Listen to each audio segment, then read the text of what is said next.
The following is a presentation of KBTC Profiles.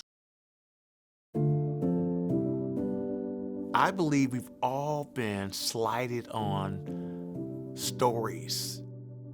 There's this rich history coming out of the continent of Africa that's not being told intentionally. And I see my role as making sure that the fullness of stories are told.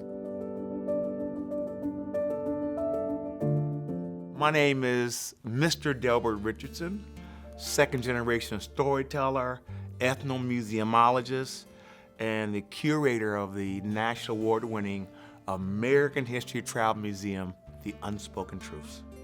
At what point did I become interested in history? 1973, University of Washington campus. The epiphany for me was there were these students from all over the United States call themselves Black. Well, in my neighborhood in the 60s and the 70s, if you called me Black, we were gonna fight. Because we had been socialized to believe that Black was a negative term. What I grew into embracing and understand that these students had made a decision that they were gonna choose how they wanted to be seen. And Black was an affirmation.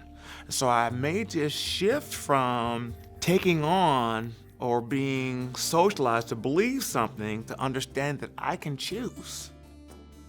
I collect primarily artifacts from 4 specific periods: Mother Africa, American chattel slavery, the Jim Crow era, and the last section, which is Black inventions and inventors.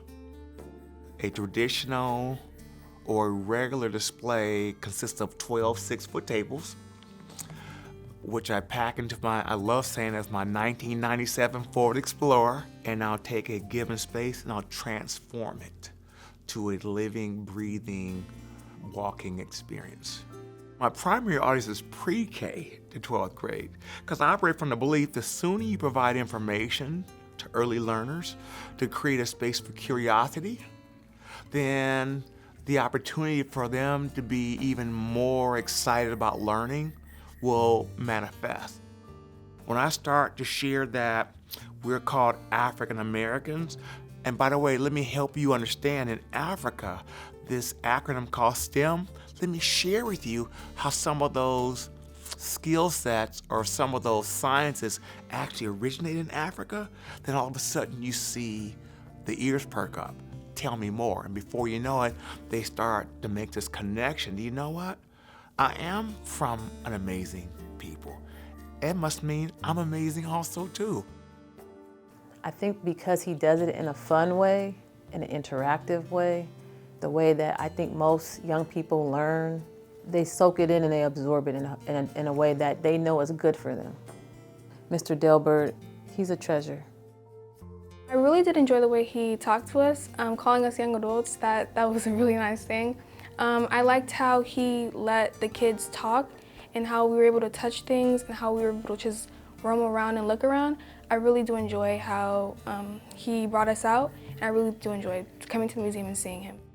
It is one of the most phenomenal experiences I've ever had going through his museum, and it's I think one of the most pivotal experiences a person could have, and especially a young person, because what it does is as you go through the museum, you don't just intellectualize what has happened in our history. You feel it, you touch it, you experience it. It's empowering information that can build foundations for strong individuals as they continue to grow, as well as allow for people who might be familiar with some of the information to connect with others and to learn a little bit more about not only Black people, but using a larger cultural responsiveness to understand how to relate and challenge and resist systems of oppression, specifically around identity and creation and culture. I felt really just empowered, you know. When I was younger, it made you think okay, what can I create now? Taking that same type of empowerment, impact, created my own thing. So I feel like it's really been very empowering and very empowering.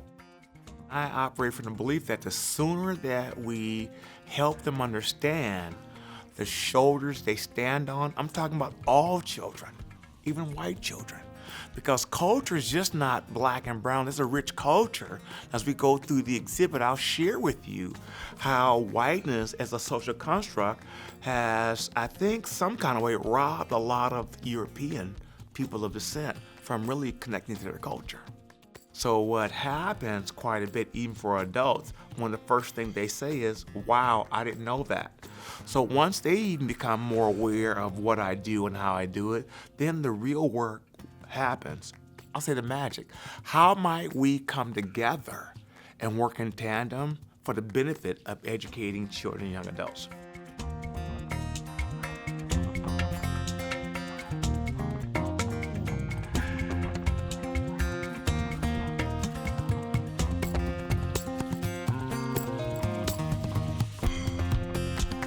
Funding for this edition of KBTC Profiles provided by the KBTC Association. KBTC Profiles are available at kbtc.org.